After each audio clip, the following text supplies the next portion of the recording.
Voy a comenzar a admitir ya.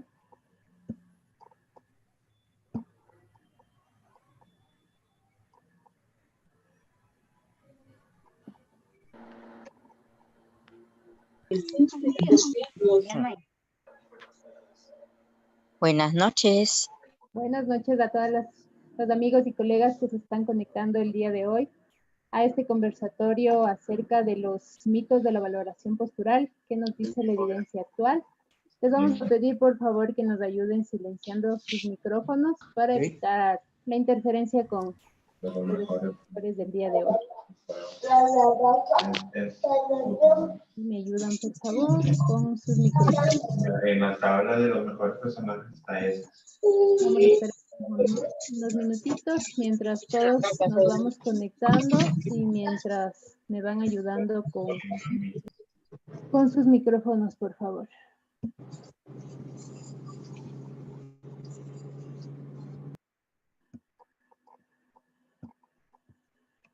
Les damos la bienvenida a todos a este conversatorio organizado por Duques Fisioterapia con la colaboración de Educación para la Salud de Perú. Gracias, Miguel, por tu disposición y por brindarnos un momentito de tu tiempo. A todas ustedes también que se están conectando ya por unirse a este conversatorio y aprender todos juntos. Si por favor me ayudan silenciando sus micrófonos. Vamos a esperar unos minutitos más que se terminen de conectar todas las personas.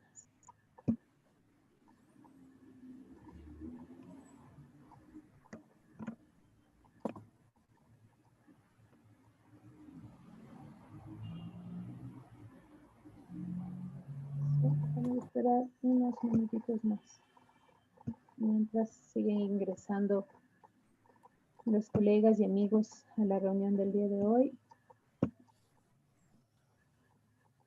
Muchas gracias a todos por conectarse este día.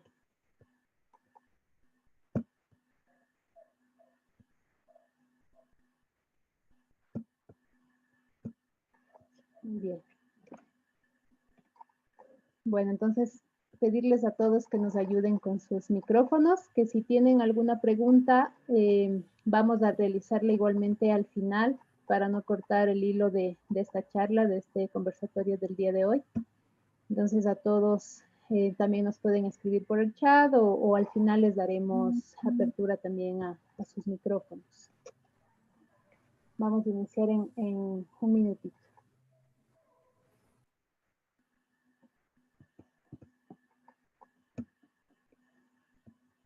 Esperar un poquito más, un minutito más.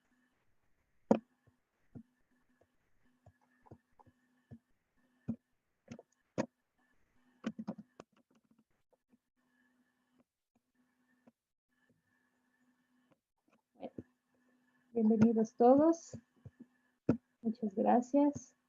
Les voy a dar la bienvenida a los expositores del día de hoy, que son el licenciado Robert Duque, de Duques Fisioterapia, a Miguel Norabuena, que es el coordinador de Educación para la Salud de Perú. Vamos a hablar acerca de los mitos sobre la valoración postural. ¿Qué nos dice la evidencia actual? Bienvenidos a todos, bienvenidos Miguel, bienvenido Robert. Pueden activar ya sus micrófonos. Hola Carolina, buenas noches. Muchas gracias por la invitación. Y Robert, ¿por ahí estás? Buenas noches con todos, Carito. Buenas noches, Miguel. Gracias por tu colaboración y pues ser parte de este conversatorio, ¿no? De un tema que es muy controversial, muy polémico dentro todavía de nuestro mundo de la fisioterapia. Y pues comenzar diciendo que la postura como tal ha tenido varios paradigmas, varios mitos, varias cosas que aún siguen en la nube de la fisioterapia. Pero yo quisiera adentrarme en este tema primeramente preguntándole a Miguel, ¿cómo fue en sus inicios, en pregrado, este tema de la valoración? ¿Y qué tanto ha cambiado a través del tiempo? Oh, gracias, Robert. Bueno, buenas noches a todos los colegas que están en la sala. Bueno, espero dar un poco los conocimientos que se tiene acerca de este tema que es bastante común en la práctica que hacemos. Yo traigo conocimientos de otros, investigaciones de otros, en primer lugar, y también hay que estar dispuestos a que los conocimientos que hoy se puedan decir probablemente en el futuro no sean consistentes. Pero bueno, es lo que tenemos hasta ahora, ¿no? Y la medicina basada en evidencia, que es la fisioterapia también una ciencia, nos lleva y nos invita a nosotros, los terapeutas físicos, a utilizar esta evidencia científica. Tomando a tu pregunta, Robert, bueno, yo tengo ya muchos años egresado de la universidad. A mí me enseñaron la evaluación postural estática, la evaluación tomado como referencia a la vista y por ahí un poco a la palpación. Lamento decir que también esto no ha cambiado durante mucho tiempo. Yo soy docente de internado en el hospital donde trabajo y suelo preguntar a los internos cuando evalúan a un paciente cómo hace, y es que la verdad es que siguen haciendo lo mismo.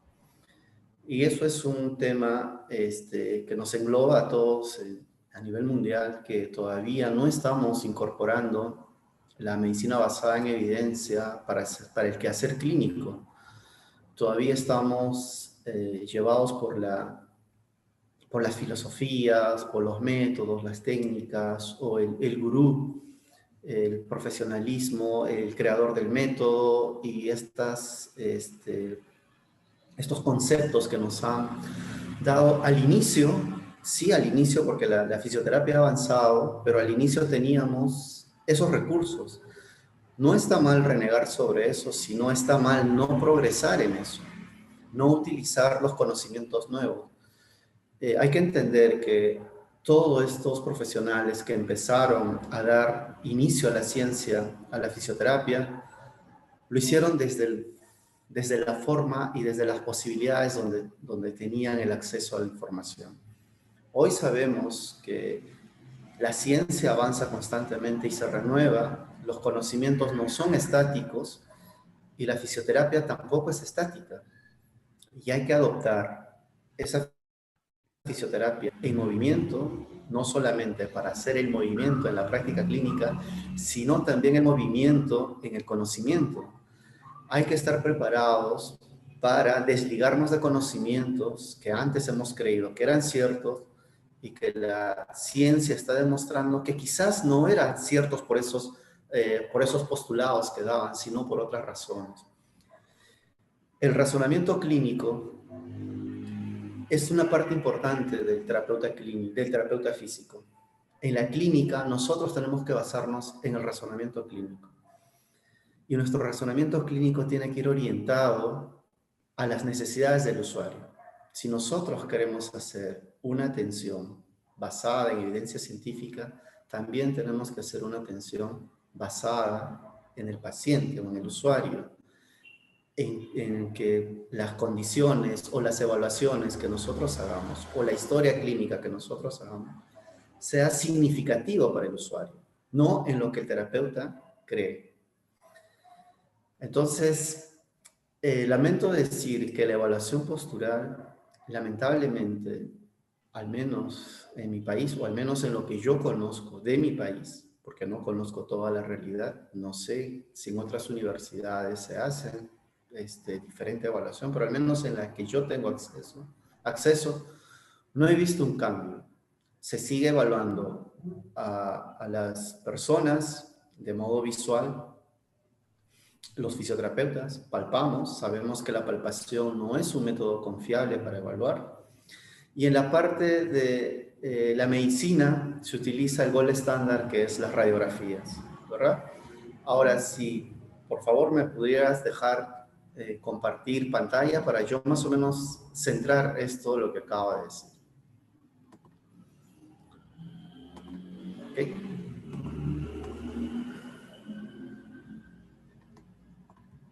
Vamos a tener esta dinámica en que vamos a compartir y vamos a intercambiar pantallas. Por favor, colegas, nos ayudan con eso.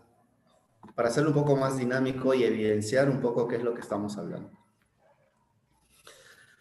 Bueno, primero hay que tomarnos una pausa y una pregunta. ¿Los seres vivos somos simétricos?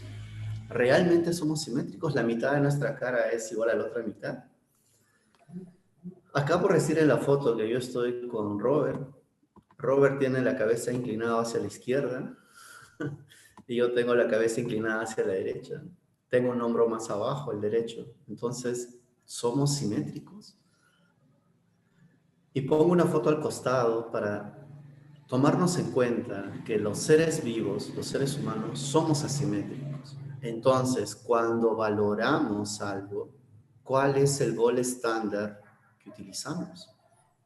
¿Hacia qué estamos evaluando? ¿Cuál es nuestro parámetro de comparación?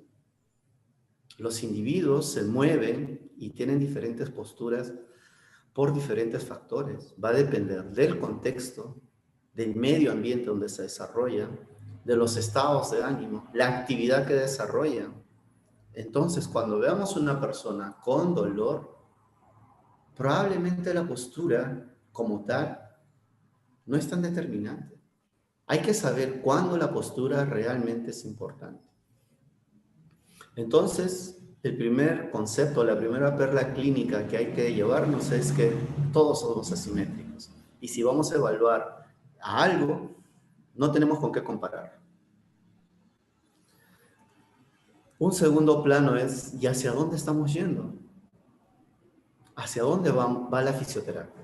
Que ya más o menos tiene un cambio de más de 20 años de evolución, que lamentablemente el conocimiento no lo hayamos tenido, que no lo hayamos aprovechado, no quiere decir que no está esa información.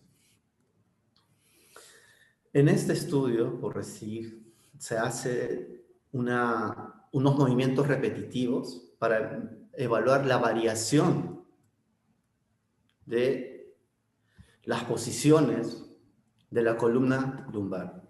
¿Y qué es lo que encontraron estos autores? Que no es reproducible los movimientos, que hay una variabilidad,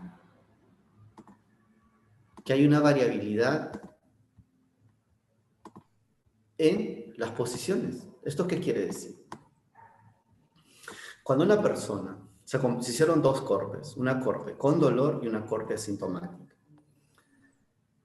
¿Qué se evaluó? En la posición de pie, se evaluó que cuando se pedía a las personas a sentarse y levantarse durante 6 veces y se evaluó esta variabilidad o si era reproducible o si uno hacía el mismo movimiento al levantarse, siempre se encontró que en las personas con dolor había una gran variabilidad en la orientación del sacro y también de la lordosis lumbar. En las personas asintomáticas, el 51% de los sujetos mostró variaciones en la lordosis lumbar en las 6 fases repetitivas en bipedestación y 29% mostró variaciones que incluso más allá del 20% de estas variaciones. Entonces, si nosotros estamos evaluando en bipedestación, ¿es reproductible esta posición? ¿Podemos echarle la culpa a esta postura cuando las personas sufren dolor? Otro estudio, muy interesante también, se hizo estas radiografías instantáneas y se hizo las diferencias clínicas durante el día. Cómo cambiaba estas mediciones instantáneas a través de radiografías, ¿no? ¿Y qué se encontró? Que la lordosis lumbar media durante 24 horas, o sea, 8 grados, difirió significativamente de la medición estandarizada en bipedestación, 33,3 grados. O sea, ¿qué quiere decir? Que cuando se hizo las tomas o las radiografías en estas personas, tanto en flexión o en extensión, durante el día había una variación. Entonces, ¿la evaluación estática nos da algún resultado importante a la hora que estamos evaluando? Parece que no. parece que la posición de bipedestación es variable durante el día. Y eso es notorio, ¿no? Porque nosotros vamos a hacer actividades en el día de diferentes formas. Entonces, cuando nosotros evaluamos, estamos haciendo una instantánea en ese momento. Entonces, podemos correlacionar o poner causa-efecto a esta bipedestación. Para concluir este tema, se dice que estar de pie es muy individual y poco reproducible. Entonces, desde ese punto de vista, la medición de la postura en bipedestación no nos daría demasiada información. Otro, que la bipedestación no es predecible, sino aleatoria. Como mostramos en el estudio anterior, esas 6 veces que se hacían repeticiones, las personas cambiaban la lordosis y el movimiento del sacro. ¿Y esto a qué nos ha llevado? Que esto es un poco lo que nos lleva a esta medicina basada en bajo valor, es que toda esta evaluación nos ha llevado a diagnósticos incorrectos y posiblemente a tratamientos incorrectos. Entonces, hemos estado buscando la causa o la correlación donde no deberíamos haber estado buscando. Entonces, esto nos invita un poco a dejar algunos conceptos, nos invita a investigar un poco más y a entender un poco más qué es el dolor. Si no sabemos qué es el dolor, probablemente vamos a estar echándole la culpa a muchos factores que no van a estar correlacionados. Exactamente como tú mencionaste, Miguel, a pesar de la diferencia de edad que tenemos y de la época en la que entramos a la universidad, mi pregunta fue enfocada en que yo salí hace 4 años de la universidad de pregrado y prácticamente a nivel universitario fue la misma evaluación a través de una cuadrícula donde nos hacen parar en diferentes personas, ¿no? Y la valoración, incluso lo que nos enseñan en la universidad es que nosotros debemos evaluar al paciente desde cómo ingresa a nuestra clínica o a nuestro hospital. Entonces, solo viendo la postura, se suponía que nosotros deberíamos correlacionar la molestia que tenía, la lesión que tenía o por la supuesta causa que nos buscaba. Entonces, desde ahí como que nos van entrenando aparentemente al ojo, al ojímetro, como tú dijiste, aparentemente tú y yo teníamos diferentes posturas en la imagen de la publicidad, sin embargo son nuestras posturas naturales y sin embargo no tenemos patologías aparentemente, no es nuestra causa de dolor. Así Entonces, es, o al menos yo en este momento no tengo dolor y yo tengo, entre comillas, una mala postura, ¿no? Y eso es un poco, que luego veremos un poco cómo las palabras afectan en las personas, pero calificar buena o mala postura, ¿contra qué? ¿Contra qué? ¿Cuál es el parámetro que estamos teniendo para decir que una postura es buena y otra postura es mala? ¿Cuál es ese parámetro? nos hacen calificar como que el ser humano tuviera un concepto de perfeccionalismo en postura o una postura ideal, habiendo la variabilidad dentro del ser humano que está dado por el mismo entorno. Exactamente. Entonces, como tú dijiste, hay estudios, incluso no es que las herramientas no hay, sino que tal vez el mismo ambiente en el que las personas en la parte profesional, en la parte universitaria nos desenvolvemos, tal vez no nos permite ver un poco más allá, pero hay herramientas suficientes como para ir desaprendiendo lo que tenemos de esos conceptos en la raíz de la fisioterapia, diría yo. Conceptos muy ambiguos que prácticamente han sido los que han ido marcando, ¿no? Robert, no solo es el campo de la fisioterapia, es el campo de la salud en general. Recuerda que las personas con dolor consultan a diferentes profesionales de la salud. Están los médicos, están los odontólogos, están los terapeutas físicos. Entonces, el tema va que esta evaluación es transversal. Entonces, durante este tiempo hemos estado viendo quizás la consecuencia y no la causa.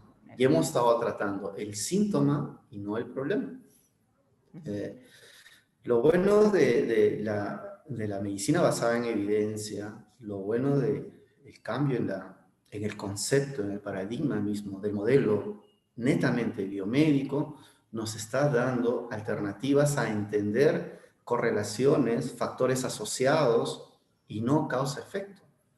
Yo creo que eso es el punto sustancial en lo que representa un poco el cambio de paradigma.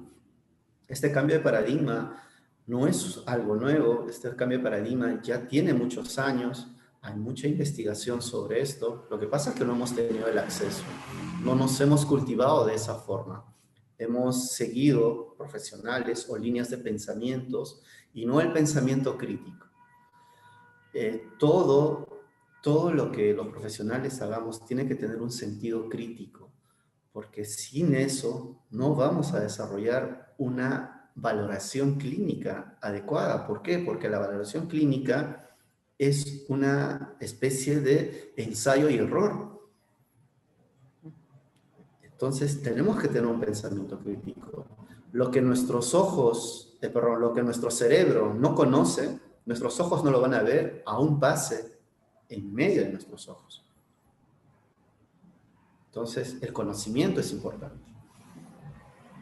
Miguel, para seguir avanzando, la siguiente pregunta. Un tema que a ti te encanta bastante.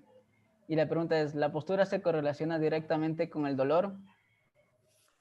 Uy, eso, bueno, hablar de dolor la verdad es que dolor es fascinante. Yo creo que yo tuve la oportunidad, bueno, un poco les voy a contar a los colegas, y esta anécdota lo comento porque es importante, creo que es importante porque sirve un poco de referencia, ¿no?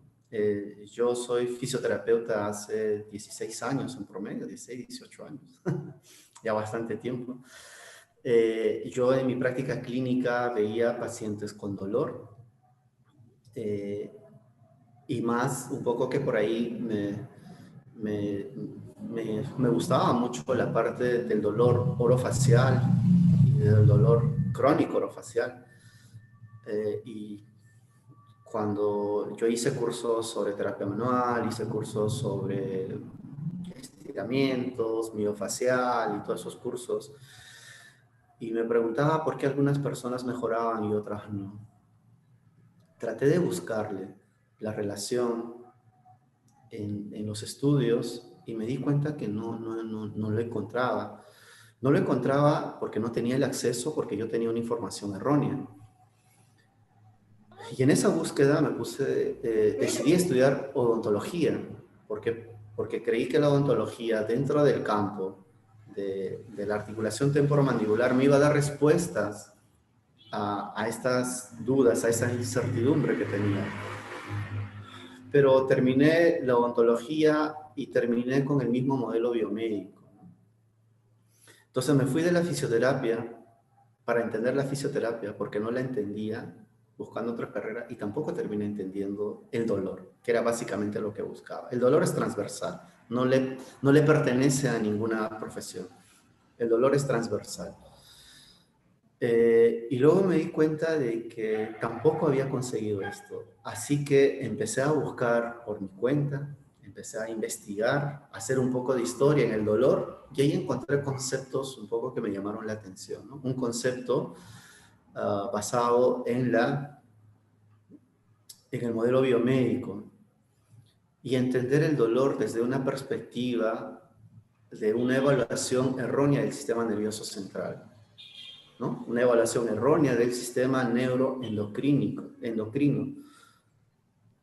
e influenciado por variables como la historia personal, variables como el contexto, variables como la genética, variables como los estados de ánimo, Entonces, ese concepto biomédico cartesiano de dolor se transformó en una gran variable influenciado por muchos factores. Es ahí cuando el cerebro se me abrió y empecé a buscar otras condiciones. A ver, yo voy a ver un poco para hablar sobre eso.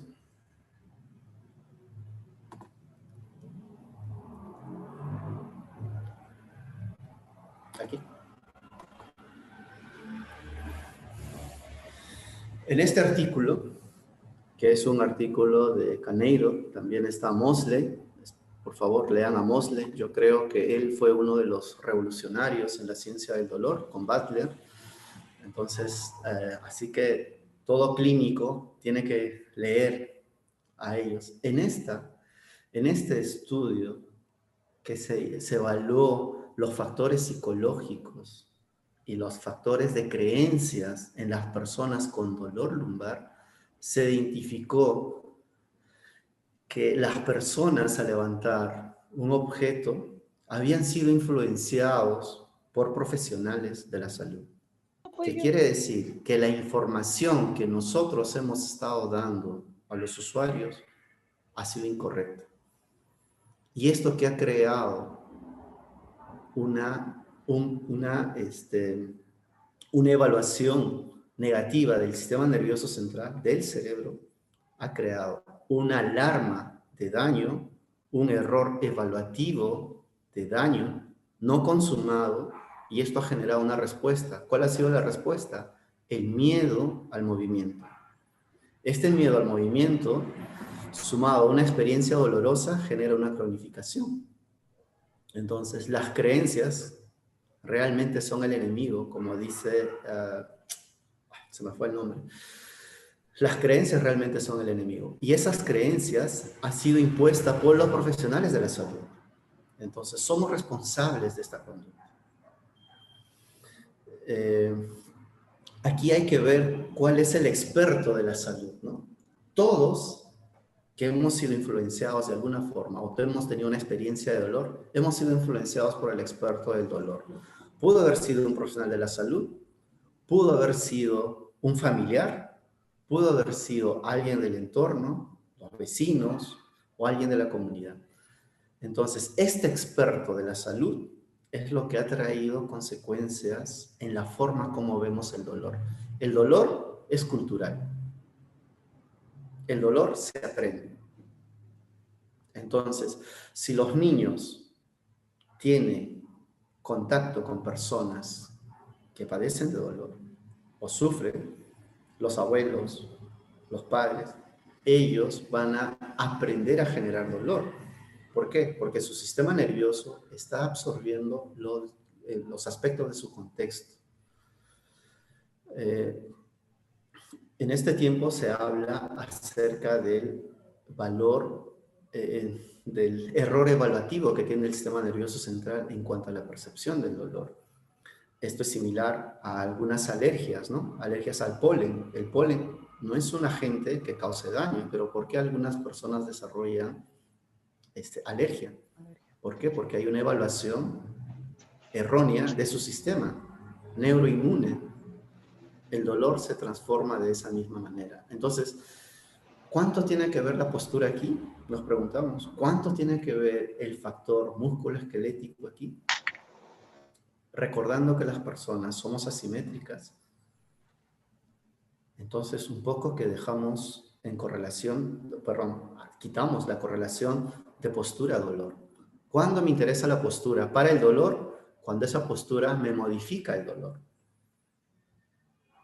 Por decir, sabemos los fisioterapeutas, porque acá veo que hay muchos profesionales de la salud, he visto por ahí algunos odontólogos, algunos médicos, y eso me agrada mucho porque la verdad que este conocimiento tiene que ser transversal.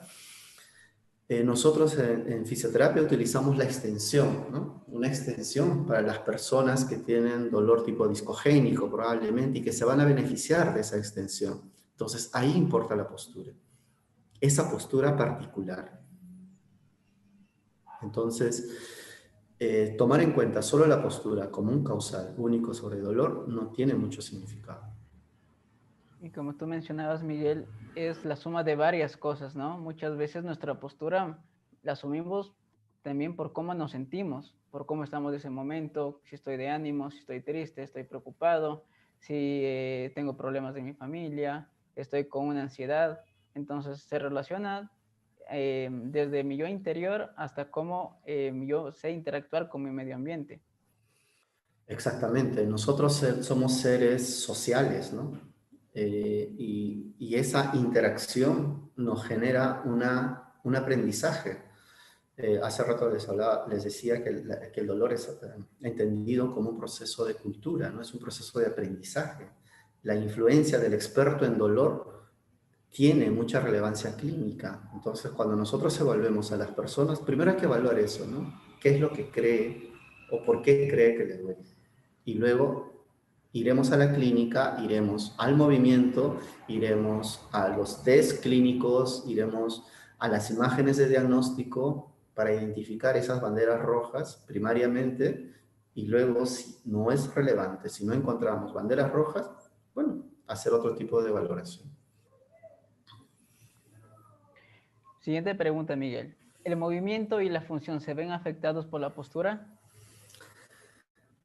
Bueno, aquí hay que ver el tiempo, ¿no? Aquí la postura estática va a influir en el movimiento, definitivamente. Si yo tengo... A ver, permítanme compartir pantalla, por favor.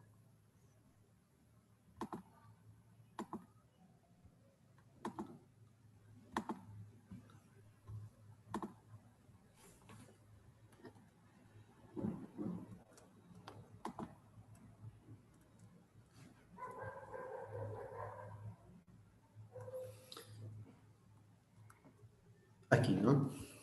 O sea, este es un estudio que se hace acerca de la sedestación, ¿no? ¿Cómo influye la sedestación en el movimiento?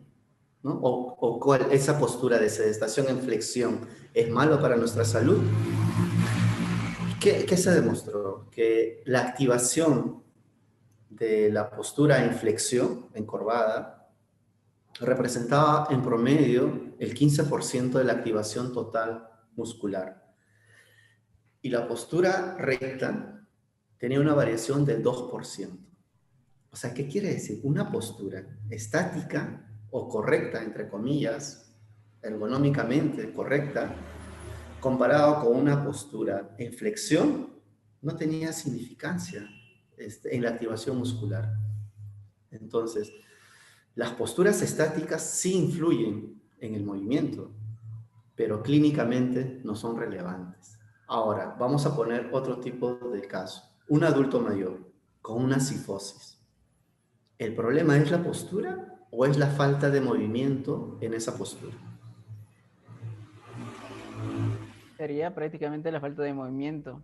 Y a la que, Exacto. como tú dijiste hace un momento, nuestros mismos conceptos de no se mueva, trata de ser lo menos posible, de ejercer lo que estaba haciendo hace unos años, es lo que les va causando mucho más molestias de las que tenían al inicio. Exacto. Ahí hay una correlación del lenguaje nosérico. El lenguaje es un evento neurológico. Lo que nosotros decimos y lo que nosotros explicamos va a generar una memoria en el cerebro. Es lo que se conoce como los neurotags.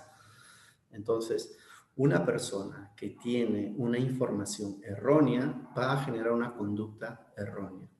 Sabemos que las artrosis de rodillas duelen al inicio, ¿no? Si es que hablamos de artrosis como duelen como patología, sino que al inicio de un desgaste, del cuerpo, va a haber sensores que van a mandar información al cerebro y el cerebro va a evaluar en base a su experiencia, en base a otros factores y va a dar una respuesta. Pero normalmente siempre va a haber una nocicepción en inicios de desgastes articulares. Siempre va a haber una nocicepción y es más probable de que haya dolor. Pero cuando pasa el tiempo y ese desgaste es mayor, se ha demostrado que las personas con mayor daño articular comparado a personas con daño mínimo, las personas con daño mínimo tienen mayor experiencia dolorosa que las personas con mayor daño articular. Eso que demuestra que el proceso de sensibilización central está presente en esas personas con mayor daño. Entonces, para evaluar el dolor hay que evaluar cuál de esa categoría de dolor biológico, nociceptivo, neuropático o nociplástico es predominante. Entonces, si nosotros podemos identificar eso, también vamos a poder dar una estrategia de tratamiento adecuada. Entonces, la postura no es tanto, sino la falta de movimiento en esa postura. Y como tú dices, la buena evaluación, una buena discriminación de lo que le pasa a la persona, incluso nos lleva a un mejor tratamiento, por ejemplo, en la parte física. Se sabe hoy por hoy que en lo que es artrosis o de rodilla, el ejercicio de carga es fundamental para la recuperación, pero lo que me he dado cuenta es que muchas personas caen en el error de no saber identificar cuando una persona se le puede hacer, está en sobrecarga o en una subcarga. Entonces ahí es donde incluso cometemos el error del ejercicio, porque muchas veces nos enfocamos en solamente miembros inferiores, combinados, que ejercicio aeróbico, y más allá que la modalidad es saber en qué estado se encuentra la persona. Claro, si mi usuario tiene kinesofobia, probablemente el ejercicio no le va a ser beneficioso. ¿Por qué? Porque tiene miedo al movimiento y va a generar una respuesta de evitación, una respuesta de protección, ¿no? Entonces, yo tengo que evaluar primero si esa persona tiene un componente asociado al movimiento. Y si no, empezaré progresivo. ¿Por qué? Porque la carga tiene que ser progresivo. Un tejido que no está adaptado no puede recibir o no puede responder adecuadamente a cargas extremas. Entonces, ya sabemos que las personas con sedentarismo se van a adaptar mejor a las cargas. ¿Por qué? Porque nunca estuvieron estresados a cargas. Entonces van a generar comportamientos de adaptación más rápido. En cambio, las personas que sí han estado acostumbrados a generar cargas, ellos son los que hacen más cambios a nivel trofismo muscular, a nivel de fuerza muscular. ¿Por qué? Porque ellos tienen una memoria memoria muscular. Entonces, pero el otro genera mayor adaptaciones a cargas progresivas. Entonces, hay que valorar en qué estado se encuentra ese paciente, cuál es la condición clínica. Por eso es que la individualidad es importante. Otra vez, somos asimétricos y dependemos de muchos factores. La individualidad juega un papel importante en este punto.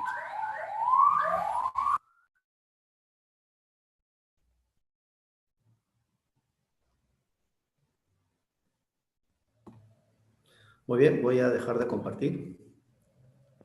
Muy bien, Miguel. Vamos con la siguiente pregunta.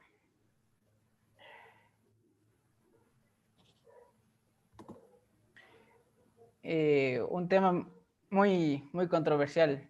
Un tema muy controversial. El uso de dispositivos móviles puede producir alteraciones, dolor o disfunción cervical. Este tipo de pregunta, por ejemplo, a mí me causa un poquito más bien me lleva a reproducir un poquito nuestra historia, ¿no? Venimos de personas campesinas, agricultores, nuestra cultura es así, nuestros países vienen de esa cultura y vienen de posturas mucho más prolongadas o mucho más fuertes que cargar un celular o pasar 2-3 horas delante de un computador o delante de un celular. ¿Es relevante este tipo de usos prolongados, Miguel? Bueno, tú lo has contextualizado bastante bien ahí. Bueno, no puse el estudio.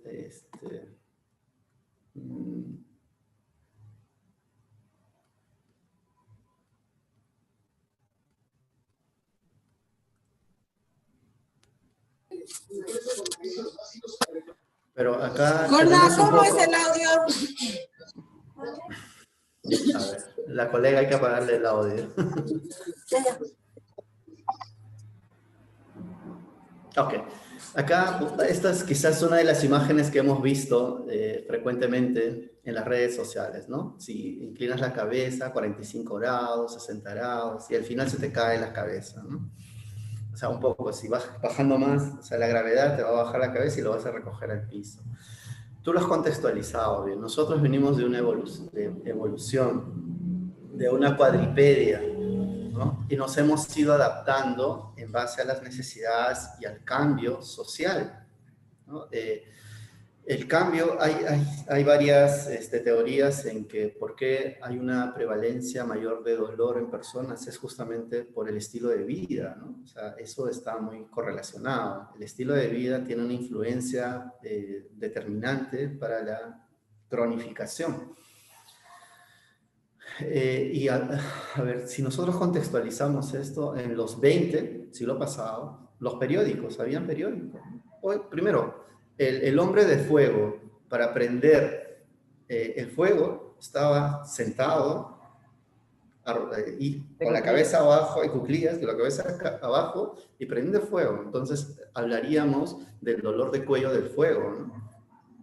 O sea, si hubiera sido eso un factor determinante. Luego en los 20 salieron los periódicos, ¿no? Entonces, hay fotografías en Inglaterra, en Estados Unidos, en los trenes, que la gente estaba con el sombrero y con el periódico y pasaba muchas horas y entonces no se reportaba mayor cantidad de personas con dolor cervical. Y ahora tenemos los celulares, los móviles y también. Entonces, otra vez viene, ¿cuál es el tema? ¿Es la postura o la falta de movimiento? Si yo estoy demasiado tiempo con el móvil en esa posición, probablemente algún tipo de nocicepción voy a enviar. ¿Por qué? Porque el músculo se va a fatigar. Pero el cerebro va a evaluar en factores contextuales y dará una respuesta. Pero no hay una correlación directa, no existe correlación directa entre el uso de móviles con dolor cervical. No existe relación directa. Es lo que salieron los dos estudios, uno el brasilero y el otro el australiano, en la cual se compararon jóvenes de 17 años a 21 años, que son los que mayor tiempo pasan con los celulares, y no hubo una correlación. El dolor cervical está más relacionado con esa creencia de tener los músculos tensos, ¿no? Los músculos contracturados. Recordemos que los músculos no se contracturan a no ser que sea una enfermedad realmente, sino que son tensos, ¿no? Tenemos una tensión muscular y eso es por un factor evaluativo del sistema nervioso central y por factores externos. Entonces, otra vez, acá las creencias juegan un papel importante. Y para complementar lo que tú nos dices, mucho tiene que ver el estilo de vida que hoy prácticamente el ser humano tiene. Todo es a la mano, todo está a un clic, la información, incluso ahora por este tema de la pandemia, las clases son por la web. Virtuales, ¿no? Claro, pero ahí igual seguimos haciendo la relación. ¿Es por la postura o es la falta de movimiento? Es el tiempo mantenido de la misma postura. Exacto, es la falta de movimiento. Del movimiento. Ajá. Exacto, o sea, ahora nos movemos menos que antes, entonces hay un incremento de personas con dolor, pero estas personas con dolor no solo vienen con dolor, vienen asociados a ansiedad, vienen asociados a pensamientos catastróficos, vienen asociados a incertidumbre, entonces el dolor es la expresión. Greg Lehman hace una analogía muy interesante acerca de las personas, cómo es que nos desarrollamos o cómo es nuestro nivel de carga alostática a la cual estamos sujetos, ¿no? ¿Cuál es el nivel en el cual él habla acerca de un vaso a medio llenar, ¿no? Que estamos entre niveles de ansiedad, preocupaciones, estamos en estrés, estamos en movimiento, en reposo y todo, ¿no? A la mitad de un vaso, pero si a la mitad del vaso le seguimos sumando más estímulos ansiosos, más incertidumbre, disminución de la actividad física, alteraciones en el sueño, este pequeño vaso va a rebalsar y va a dar sintomatologías, y eso es lo que representa el dolor, ¿no? El dolor al final se comporta como una respuesta a una amenaza, ¿no? Es una respuesta de protección que nos está diciendo, oye, cambia, haz algo diferente. ¿Por qué? Porque esa conducta que estás llevando hasta este momento está generando algún tipo de daño o algún tipo de nocicepción. Más que daño, algún tipo de nocicepción. Muy bien, Miguel. Vamos con la siguiente pregunta. ¿Qué relevancia tiene la ergonomía en la prevención de lesiones a nivel laboral? ¿Realmente se cumple con este concepto de salud postural? Bueno, como vamos viendo, la postura tiene muy poco que ver, ¿no?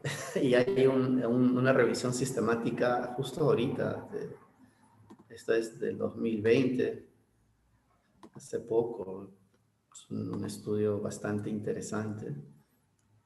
Acá está. Acá, no sé si lo van a ver al final, dice una revisión sistemática de intervenciones en el trabajo, en la rehabilitación musculoesquelética, ¿no? En personas con demandas físicas altas. ¿Y qué se demostró? Que la ergonomía en el lugar de trabajo no hay suficiente evidencia de literatura científica para guiar las prácticas actuales. O sea, esas es las conclusiones de esta revisión sistemática. La ergonomía como tal, el hecho de sentarte correctamente, volvemos al tema anterior, sabemos que una postura en flexión tiene 15% de la actividad muscular y una postura en recta o correcta o ideal tiene una variación entre 2 a 3%. Entonces, si yo me quedo durante mucho tiempo sentado recto, es aún más incómoda que una flexión, que una postura en flexión, ¿no? Entonces, otra vez viene aquí el cambio, o sea, otra vez nos sentamos. ¿Cuánto es el tiempo que pasas en esa postura? Si sabemos que la forma de sentarse no determina la sintomatología, entonces siéntate como quieras, pero no te quedes demasiado tiempo en esa posición. Y de seguro, todos los que estamos ya en estos 45 minutos de charla, hemos de haber experimentado ya ese cambio. Es más, a los 20 segundos, a los 30 segundos de haber adoptado la primera postura, ya debimos haber estado haciendo el cambio que tú comentas. Claro, el cerebro manda esa información, ¿no? O sea, nadie tiene una escara en el poto por sentarse pues 2 horas, 6 horas, ¿no? Porque siempre uno está moviéndose, ¿no? O sea, es tu sistema de alerta que te dice, oye, muévete, muévete. Entonces, en ese estudio lo que se demostró es que el ejercicio de resistencia podía disminuir los números de dolor, ¿no? Porque no hay nada que prevenga. Yo no puedo prevenir el dolor. Tampoco puedo prevenir una lesión. Lo que puedo hacer es disminuir el riesgo, disminuir la incidencia. Y para eso necesito manejar factores que están relacionados con esa condición. Exactamente. Y, por ejemplo, hay mucho énfasis en la parte laboral en empresas de el médico ocupacional y los cambios que hacen a nivel de escritorios autoergonómicos, incluso el apoyapiés y todo este tipo de modificaciones que solamente lo que hacen es, a la larga, es un gasto para la empresa, ¿no? Sí, es un gasto innecesario. O sea, eso ya se ha demostrado que el dolor es bastante complejo, que sentarse, la forma como te sientes no es determinante, sino cuánto tiempo pasas en esa posición es determinante. Lo que ha beneficiado un poco es también hacer las pausas activas, ¿no? O sea, otra vez regresamos al movimiento, La actividad. ¿no? Se sabe que las personas en el trabajo experimentan dolor más por las condiciones laborales, ¿no? O sea, si tienen un jefe muy opresivo, un jefe que no les da la libertad, entonces, ¿quién quiere ir a trabajar a esas condiciones? Entonces, esos son los factores que hay que evaluar o que tienen mayor importancia en las personas con dolor, cuando refieren que es dolor por trabajo, ¿no? Yo recuerdo un paciente mío que me decía que le dolía solamente cuando iba al trabajo y que, o sea, su postura cambia de su casa al trabajo o en su trabajo tiene una postura diferente, los discos se mueven diferente, las vértebras se alinean de otra forma. O sea, no había relación. Eran los factores contextuales, los factores que estaban relacionados al entorno laboral, la satisfacción, ¿no? Hay cosas que no preguntamos a las personas cuando evaluamos. ¿Usted se siente satisfecho con lo que hace? Sí, genial, tiene una actitud positiva hacia las cosas. No, no me siento satisfecho. Entonces, hay que evaluar eso y probablemente, recordemos que el trabajo del dolor crónico necesita un trabajo transdisciplinario. Todos son importantes de acuerdo a sus competencias. Perfecto, Miguel. Siguiente pregunta. Las alteraciones estructurales pueden modificar la postura. ¿Se puede hablar de músculos alargados o acortados? Esto es un poco relacionado al tema esto de los síndromes cruzados superiores, inferiores, Robert. Sí, el síndrome cruzado superior cervical y síndrome cruzado a nivel lumbar. Ok. Bueno, justamente aquí, hablando un poco en la parte de la relación cervical y relacionado también un poco con lo que es la articulación temporomandibular, ¿no? Acá se hace un análisis de la postura cervical en los estudiantes y se relaciona con problemas temporomandibulares, ¿no? Y normalmente hemos visto siempre esta imagen, ¿no? Una imagen que es muy común en las redes sociales y te dice, ¿no? Una postura inadecuada te va a llevar a problemas o a dolores, ¿no? Si vemos en la parte del cruzado, esto sería un cruzado superior, ¿no? Nos dicen que esta postura es la causa del dolor cervical y luego nos dicen que esto también es una causa del dolor, articulación temporomandibular. Bueno, las investigaciones no han encontrado una relación directa en estas condiciones. Sabemos que la condición muscular no predice el dolor. Personas con core disminuido, abdomen prominente, no tienen más dolor lumbar que otro que uno que está en el gimnasio. Las personas que tienen postura más erguida no tienen menor disminución o menor prevalencia de dolor que uno que tenga una postura supuestamente inadecuada. Entonces, los desbalances musculares no están relacionados directamente con la experiencia dolorosa. Eso no quiere decir que no hay que hacer nada. Eso no quiere decir que hay que dejarlo. Recordemos que la actividad muscular nos va a dar condiciones o nos va a dar mejores condiciones para el movimiento, ¿no? Si yo tengo un músculo que pierde la capacidad de activación para hacer un movimiento, en el tiempo, el timing muscular, que es el momento en el cual debería hacer el movimiento, si pierde esa capacidad va a haber una compensación de movimiento. Entonces, eso a la larga puede traer algún tipo de consecuencias, pero estáticamente es difícil determinar, o al menos los estudios demuestran que no hay una correlación entre estos síndromes cruzados con la experiencia dolorosa, ¿no? Y yo creo que ahí también ha habido una mala interpretación, lo que dijo Vladimir Janda, ¿no? Que él decía que hay músculos con tendencia al acortamiento y con tendencias a la elongación. Y él no dijo que estos estaban relacionados con el dolor, sino que hay músculos con estos se comportan como las personas con daño a nivel central, ¿no? O sea, los tipos hemipléjicos o algún tipo de daño central, porque recuerden que el músculo tiene una inervación y va a depender siempre del sistema nervioso central. Entonces, no hay una asociación directa entre estos síndromes cruzados con dolor, pero sí hay una tendencia en que algún grupo muscular va a trabajar más que el otro, ¿no? O sea, eso sí se da.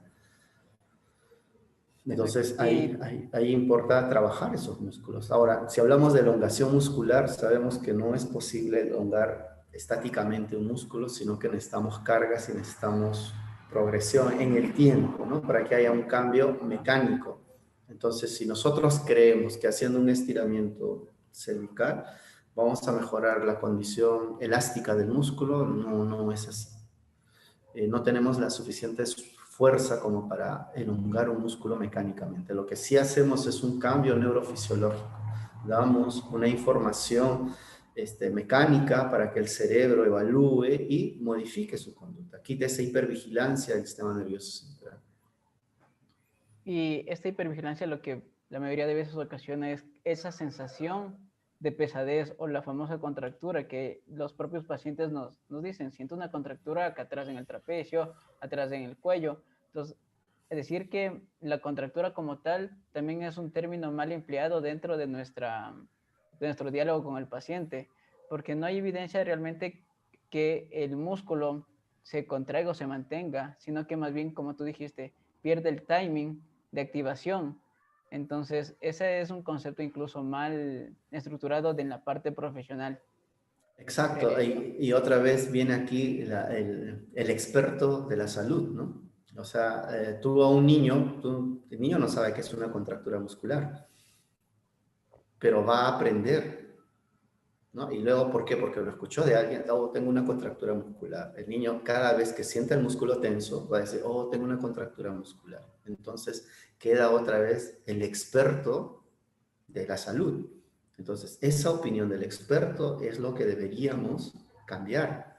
Cuando nosotros evaluemos a un paciente, también hay que intentar incorporar a la familia, al menos lo que trabajamos con dolor crónico.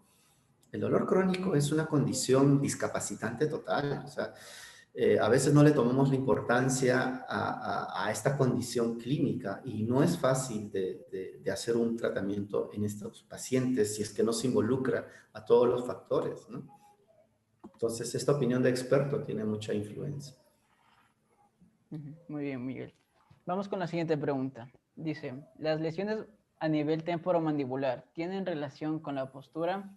Sabiendo, me voy a meter un poquito y no sé si estés fuera de los parámetros. Había encontrado yo un post que decía que entre el 60 y el 70% de las personas tenemos algún tipo de alteración temporomandibular y que de toda esa población solamente el 5% es atendida y la mayoría se debe a bruxismo y alteraciones causadas por algún tipo de síndrome de latigazo. ¿Es verdad esto, Miguel? Bueno, mira, los trastornos temporomandibulares crónicos, porque el agudo es igual. Primero que los trastornos temporomandibulares están clasificados dentro de las condiciones musculoesqueléticas, para empezar. Ahí quitamos el factor oclusal, o sea, la posición de los dientes como un factor determinante para los trastornos temporomandibulares. Va a estar asociados a traumatismos. Eso sería la primera causa, entre comillas, causa o un factor desencadenante, mejor, para un trastorno temporomandibular. Y en un evento traumático estamos hablando de extracciones dentales prolongadas, por decir una tercera molar, o tratamientos odontológicos prolongados, un golpe directo, un accidente. Esos serían los factores desencadenantes de un trastorno temporomandibular agudo. Eso va a tener una buena historia natural. Generalmente, así como toda condición musculoesquelética, como el dolor lumbar, ¿cuánto dura el dolor lumbar agudo? 2 semanas. Hagas o no hagas nada, las personas van a mejorar. ¿Cuándo empeoran? Cuando los profesionales intervienen, ¿no? Ahí empeora esa persona. ¿Por qué? Porque le dijeron que la postura era la causa de su dolor. Entonces, le metieron un conocimiento, un concepto nocébico, un concepto nocebo al cerebro y eso condiciona su experiencia dolorosa. Pero si estas personas son educadas adecuadamente, por eso que la primera línea en los tratamientos de dolor musculoesquelético o la primera intervención en los tratamientos de dolor musculoesquelético es la educación, y una educación con sentido, una educación no nocébica, las personas van a evolucionar muy bien. ¿Por qué? Porque hay que esperar el tiempo de curación de los tejidos. Ya sabemos cuánto en promedio se demora un tejido en cicatrizar. Ya sabemos. Entonces, lo que hacemos es un acompañamiento, incentivando al movimiento, incentivando a una actitud positiva. Eso es lo que hacemos. Ahora, ¿qué pasa en las personas con trastorno temporomandibular crónico? Estos trastornos están relacionados con factores similares a la fibromialgia, al dolor pélvico, al dolor regional complejo, están relacionados al colon irritable, al dolor del colon irritable. O sea, la implicancia clínica va más allá del componente biológico. Desde esa perspectiva, analizar un trastorno temporomandibular con la postura no tiene mucha relación. No tiene. Entonces, es un poco que hay un investigador, un odontólogo italiano que se llama Manfredini, que es justamente un poco el que hace el artículo que está aquí abajo después de esta imagen. Aquí. Él dice, ¿no? Hay que abandonar el concepto biomecánico, natológico de causalidad de los trastornos temporomandibulares. Y es lo mismo que Peter O'Sullivan o Jeremy Lewis hablan acerca de que hay que abandonar el concepto de causa-efecto para el dolor musculoesquelético. Entonces, si la evidencia es fuerte y va por ese camino, ¿por qué nos resistimos a hacer el cambio? ¿Por qué queremos ir contra la corriente? Entonces, en el trastorno temporomandibular va relacionado más a un proceso de sensibilización central que a un problema postural. Ahora, si yo muevo las cervicales, ¿puedo mejorar esa condición? Sí, pero no porque tenga una relación directa, porque recordemos que toda acción que nosotros hacemos, ¿hacia dónde está relacionado? Hacia el sistema nervioso central. No es específico al tejido. El movimiento se da para el sistema nervioso central, para disminuir esa hipervigilancia. Y en especial los pacientes con dolor crónico tienen esa característica de hipervigilancia.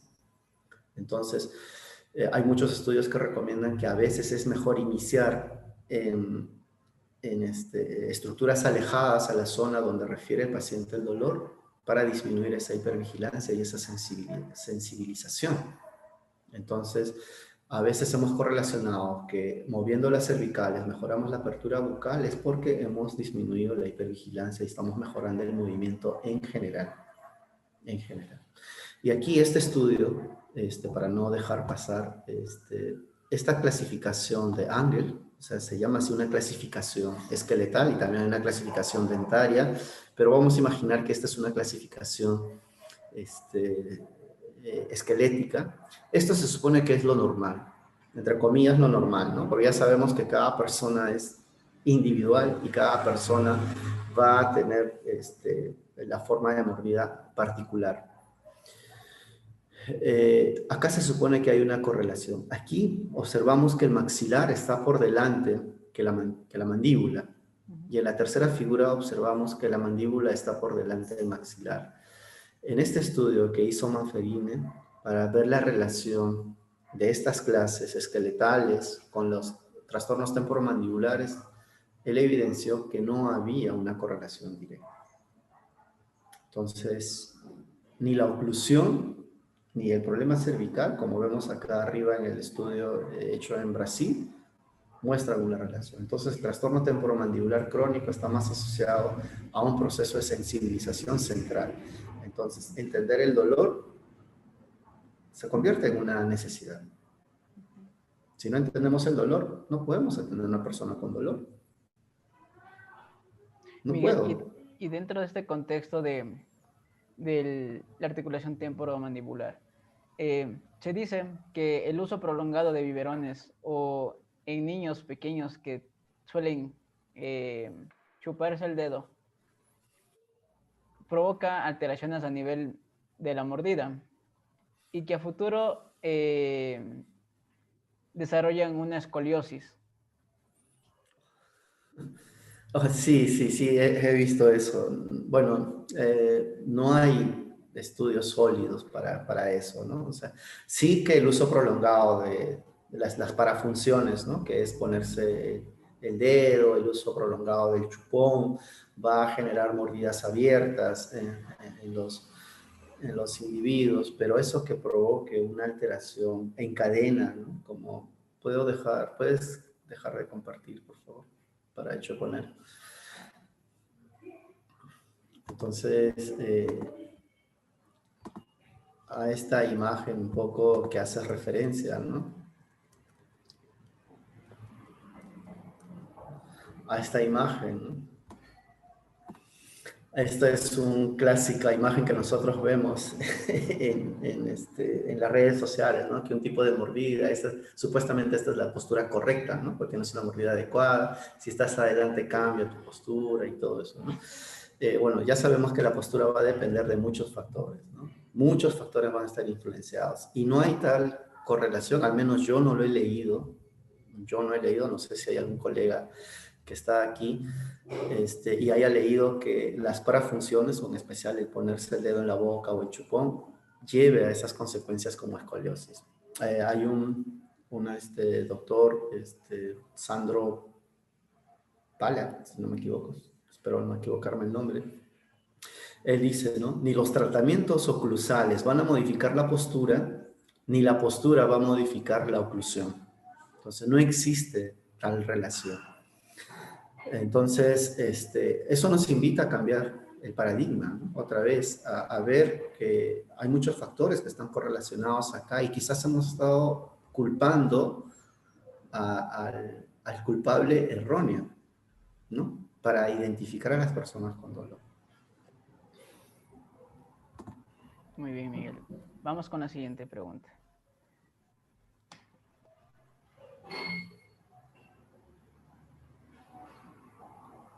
A nivel deportivo, Miguel, las lesiones musculares, por ejemplo, discotibiales, en deportistas la más común, ¿son causadas por el tipo de mordida o problemas dentales que suelen decir que por lo general un deportista en el sprint tiene los famosos desgarres porque a lo mejor tiene algún tipo de caries? No, en todo caso veríamos a Luis Suárez pasando al quirófano constantemente, ¿no? O sea, Luis Suárez tiene una mordida muy alterada, o sea, lo vemos. O sea, no hay tal significancia. Lo que pasa es que yo también recuerdo haber asistido a un curso en la cual, estimulando los isquiotibiales, se decía que mejoraba la mordida, y eso, bueno, no es así, ¿no? Pasa un poco por otros componentes. Cuando nosotros queremos saber si hay una persona con trastornos temporomandibulares, miren esta imagen y determinen qué tan complejo es que una persona desarrolle trastorno temporomandibular. ¿Qué factores van a estar asociados? Van a estar asociados factores ambientales, como los factores físicos, traumas en la niñez, abusos sexuales, infecciones, tabaco, factores estresores, ¿no? Estilos de vida, hábitos y creencias. Van a estar sumados a factores psicológicos como distrés, ¿no? Ansiedad, depresión, estrés, somatización. También van a estar a la amplificación del sistema nervioso, ¿no? A esta vía de facilitación del dolor, perdón, no del dolor, a esta vía de facilitador de la información, porque no hay vías del dolor, sino hay vías de información. No hay receptores del dolor, sino hay nociceptores. Entonces, esta información va a ir llevada hacia el cerebro, y el cerebro esta amplificación de la nocicepción o de las señales de alarma, si yo tengo un cerebro muy sensible o un tejido neural periférico muy sensible, va a generar que la información viaje más rápido, ¿no? Que sea constante, porque no va a haber la modulación descendente del dolor. Y también van a estar influenciados factores genéticos, factores hormonales. Entonces, para que las personas experimenten dolor en trastornos temporomandibulares requiere una sumatoria de factores. Entonces, acá, si ustedes pueden observar, no evalúan el factor dental, no evalúan la posición de la cervical. Están evaluando factores relacionados a la persona en su conjunto. Mira, elongación o la poca capacidad de contracción de la musculatura, ¿no? Exacto. ¿Por qué? Porque volvemos hace un momento le dije que los músculos no son fuertes predictores para que desarrolle una persona dolor. Yo te quería contar una anécdota que yo tuve cuando estaba en pregrado. Nos habían indicado un caso clínico de un futbolista de acá, de uno de los equipos de la capital, que tenía desgarres a repetición en la zona de los isquiotibiales, ¿no? Entonces, la valoración que nos habían mostrado, y para hacerlo corto a esta anécdota, fue que le pusieron la cédula entre los dientes al deportista y le hicieron que haga un movimiento hacia anterior y posterior de la mandíbula durante 10 veces. Luego quitaron su cédula e hicieron que haga una flexión de tronco y vieron cómo en ese entonces había una mejor movilidad de isquiotibiales, ¿no? Entonces se había asumido que el problema era cervical y posiblemente alteraciones en la ATM. Bueno, sí, lo que tú me dices, lo hemos visto, lo he leído, el doctor Sandro Pala justamente lo mostró en un estudio y la verdad es que sus palabras fueron no muy fuertes, así es que lo dejamos por ahí. Claro, pero volviendo a tu contexto, como tú dices, dejando fuera estructuras, lo que tenemos que evaluar es a la condición, a la persona, al ser humano. Exacto. Uh-huh. No a la patología. Hay que centrarnos en la persona, no en la patología, no en la condición clínica que tiene, sino en la persona. Eso es lo más Y siendo importante. un poquito más, yéndonos tal vez un poquito hablando de las posibles causas de este deportista, tal vez tenía, sus tejidos no estaban asimilando bien la carga o estaban haciendo una subcarga para lo que él requería, tal vez, ¿no? Entonces, nuevamente, el profesional o los que estaban dentro del círculo no estaban comprendiéndole al individuo como tal, ¿no? Exacto. Eso pasa más por capacidades, ¿no? Si yo tengo, si yo quiero levantar un peso de 120 kilos y no tengo la capacidad, no lo voy a poder hacer. En algún momento esos músculos van a tender a reaccionar. ¿Por qué? Porque mi sistema nervioso va a mandar una información de protección. Y eso es lo que pasa. Exacto. Miguel, tomando un tema que tú ya hace minutos atrás lo topaste, este tema del core que fue prácticamente un boom de los años 90, que prácticamente hasta hoy suena y bastante fuerte en lo que es la parte de la actividad física. ¿Influye la debilidad del core en la postura, Miguel? Bueno, en la postura va a influir, ¿no? Porque definitivamente un abdomen prominente va a llevar a una compensación en el individuo, ¿no? Pero ahora, ¿eso va a estar relacionado a dolor lumbar?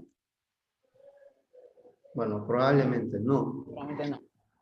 Esto es un trabajo que hizo Peter O'Sullivan para identificar cuáles podrían ser la causa del dolor lumbar, ¿no? Acá está, low back pain. Y miren qué es lo que tenemos que evaluar. O sea, si una persona tiene un dolor lumbar, acá vamos a observar que no tiene... A ver, ¿qué factores son los que Peter O'Sullivan nos dice que deberíamos hacer?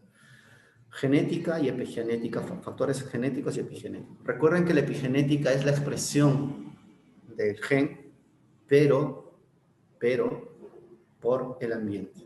El ambiente tiene una influencia en ese cambio genético. Y ahora se habla mucho de la epigenética, ¿no? Como un factor igual de aprendizaje y de cultura.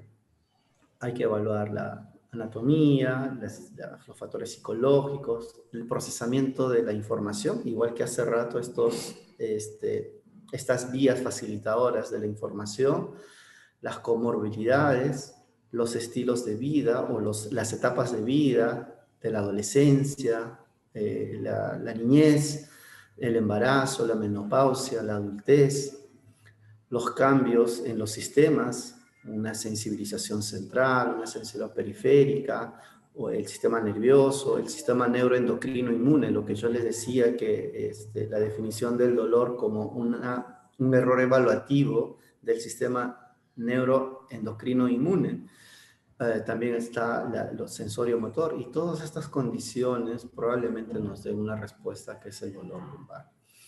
El core como tal, porque eso es lo que tú dices, es verdad, ¿no? O sea, hemos pasado mucho tiempo echándole la culpa al dolor lumbar por una falta de core o por una disminución de core, ¿no? Entonces todos hemos querido ser atléticos, tener los marcados, los músculos abdominales y bueno, y las personas hacían rehabilitación y disminuía su dolor y se iban con el estómago igual, ¿no? Entonces, ¿qué tanta influencia tenía? Ahora, lo que sí un poco se correlaciona es la rigidez, ¿no? O sea, tener un aumento del tono sí podría estar asociado con dolor lumbar. ¿Por qué? Porque pierdes la capacidad de movimiento, ¿no? O sea, sería un factor que te limita la capacidad de movimiento. Entonces, otra vez viene relacionado la falta de movimiento, pero por una rigidez excesiva. Entonces, eso es un factor a tener en cuenta. Las personas que cargan mucho y solamente hacen un tipo de movimiento, porque no hay variabilidad de movimiento, entonces tienen mayor rigidez al movimiento o disminuyen la variabilidad del movimiento. Entonces, de esto que se saca, que la variabilidad del movimiento es importante.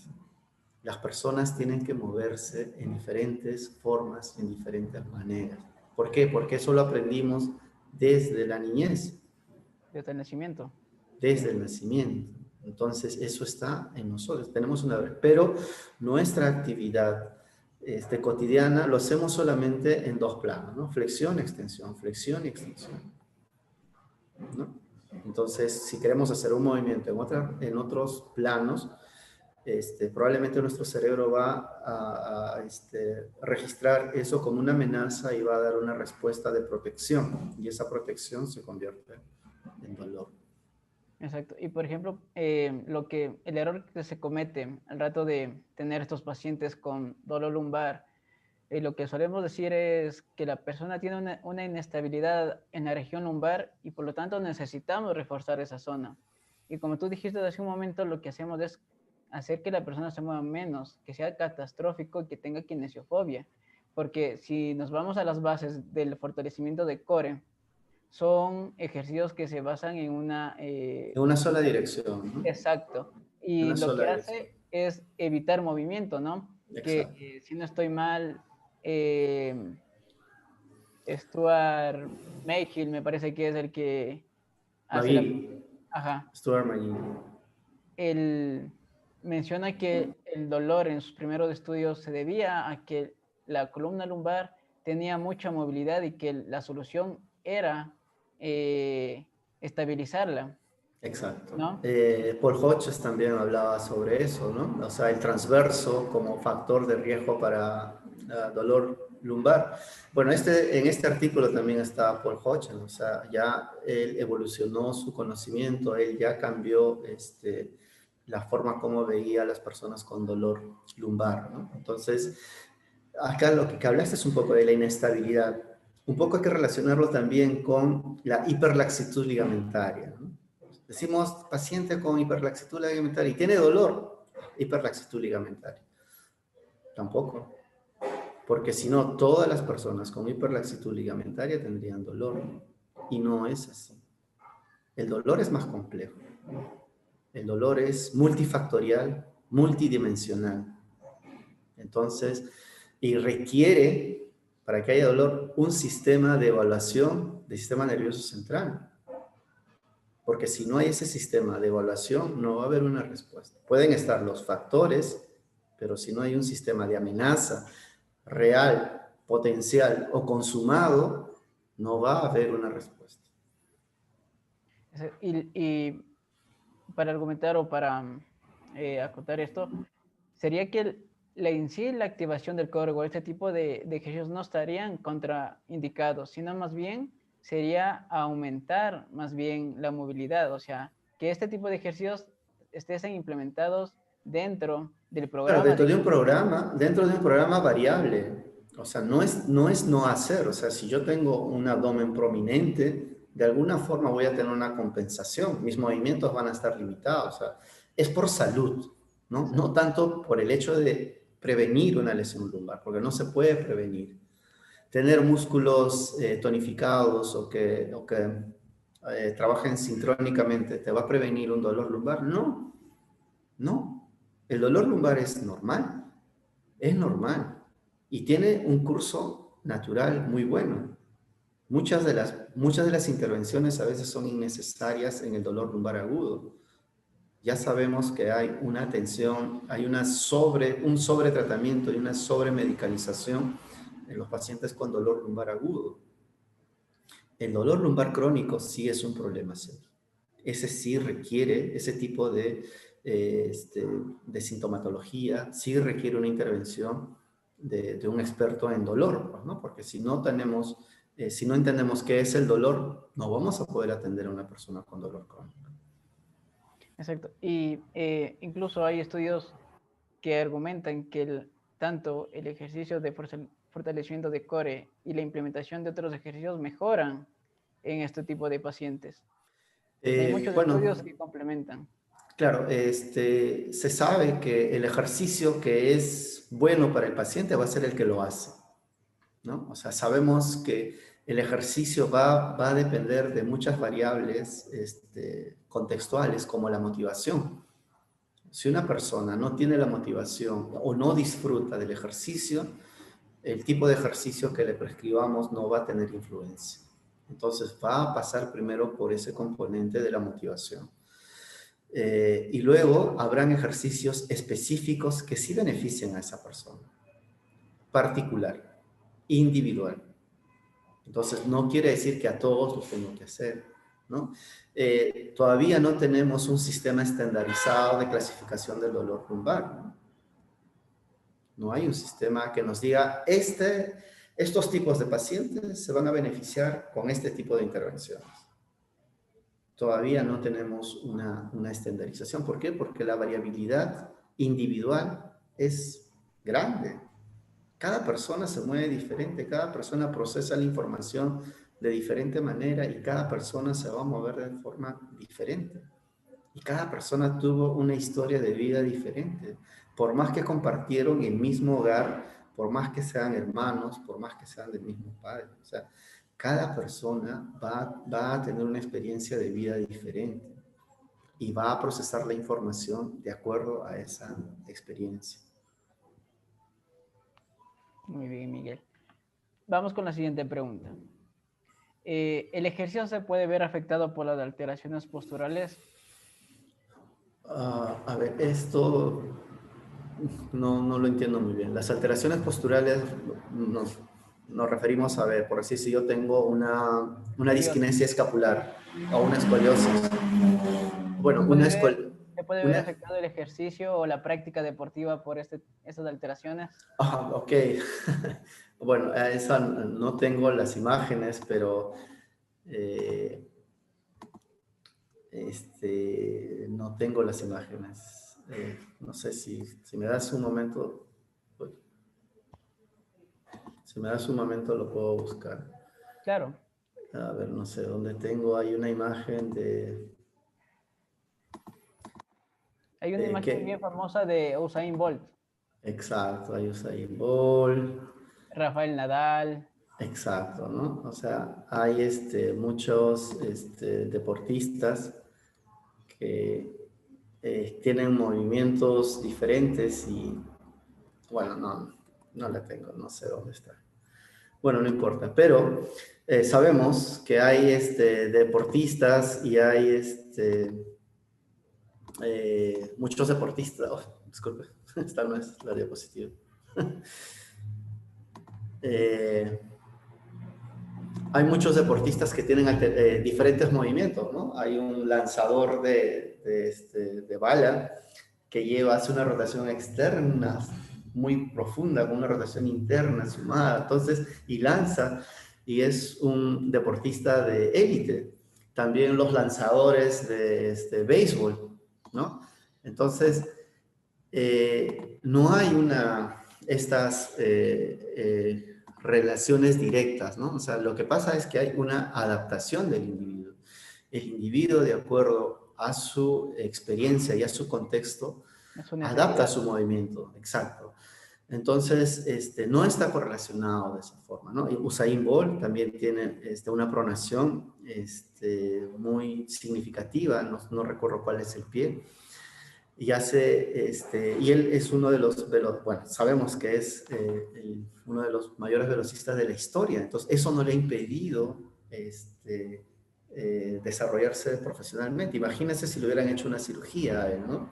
Pensando que eso es una disfunción, ¿no? Ese término de disfunción. ¿Cuál es disfuncional y cuál es funcional?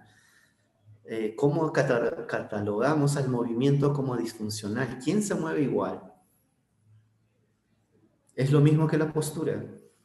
La postura es individual, el movimiento es individual y depende de muchos factores. Entonces, no podemos decir que es un movimiento disfuncional. Es un movimiento particular. Es un movimiento individual. Es un movimiento propio. Y va a variar en el día, en los fines de semana, porque va a depender de muchos factores. Entonces, patologizar el movimiento es lo mismo que patologizar la postura. Es lo mismo. Entonces, el movimiento es individual. Hay que ver si ese movimiento está correlacionado con los síntomas. Y hay un poco que viene esta disquinesia escapular, ¿no? Vemos a personas con disquinesia escapular y personas con dolor de hombro y asumimos que eso genera un impeachment subacromial, ¿no? Tomamos como una causa. Y eso ya sabemos que no es así. Que las disquinesias escapulares están presentes en la mayoría de personas, ¿no? Que la disquinesia escapular es común en la mayoría de las personas y no tienen dolor de hombro. Hay un estudio interesantísimo en la cual se evaluó justamente esto, ¿no? A dos grupos de profesionales, o un grupo profesional, perdón, midió a dos grupos diferentes de personas. Uno, que le decían que no tenían sintomatología en el dolor de hombro y tenían que evaluar el movimiento escapular. Y la mayoría de profesionales no correlacionó o no evidenció marcados cambios en el movimiento escapular. Y otro estudio en que se le dijeron que esas personas tenían dolor de hombro, los fisioterapeutas hicieron más diagnósticos de alteraciones de movimientos en la escápula. Entonces, ¿por qué estuvieron influenciados? Por esa etiqueta que le dieron de dolor, ¿no? Entonces, el movimiento como tal no tiene, no determina tampoco una condición de actividad o de tarea, ¿no? Exactamente, Miguel. Si nos pusiéramos dentro del campo deportivo, como tú dices, viéramos tanta variabilidad y al querer ver un estándar o una normalidad, es particular. Todos tendrían patologías. en ese campo. Todos tendrían patologías. Yo suelo decir que si un fisioterapeuta hubiera sido quien descubrió Usain Bolt, nunca lo hubiéramos visto correr. Así es, y muchos deportistas. Si hubieran ido a consulta o a un traumatólogo, le hubieran hecho una cirugía, ¿no? Exactamente, Miguel. Vamos con la siguiente pregunta. ¿La aplicación de la terapia manual en escoliosis modifica los segmentos vertebrales afectados? Bueno, ese conocimiento todavía creo que persiste en algunas universidades, ¿no? Bueno, no tengo una diapositiva para mostrar la terapia manual como tal. A ver. No tengo, pero más o menos lo que se sabe, o lo que antes se creía, que era que la terapia manual podría romper adherencias y poner huesos en su lugar, hoy sabemos que eso no es posible. que la terapia manual funciona más por efectos neurofisiológicos, que va a depender del contexto, de las preferencias del usuario, para que tenga un efecto, ¿no? Y también sabemos que la terapia manual es un coadyuvante para las personas con dolor. Hemos dado bastante importancia a la terapia manual al inicio, porque pensábamos que nos daba todos esos beneficios, ¿no? Y se han generado muchas escuelas y muchas teorías en base a eso, ¿no? Basados un poco en la biomecánica misma. Pero a la luz de la evidencia se ha demostrado de que esos cambios que nos decían que se daban no eran, o los beneficios que se daban no eran por esas cosas que nos habían dicho, sino eran por factores un poco relacionados a la neurofisiología.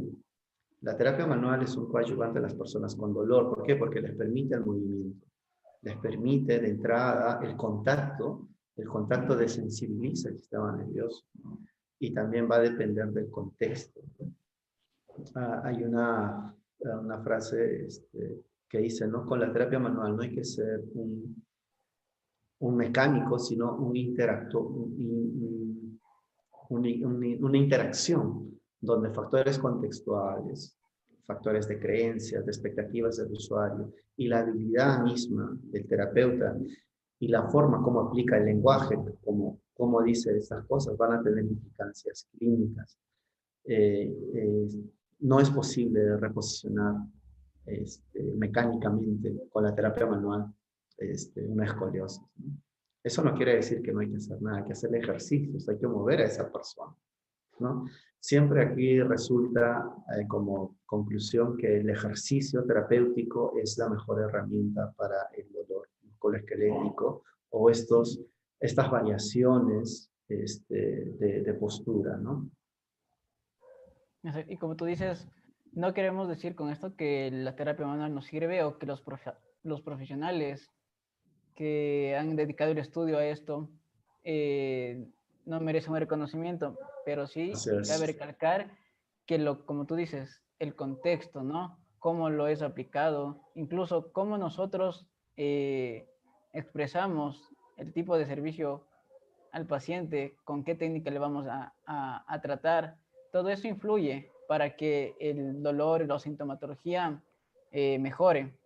Entonces, como tú dijiste, nos encerramos durante mucho tiempo en el contexto de la terapia manual, pero hoy por hoy sabemos que el contexto tiene mucho que ver en esto.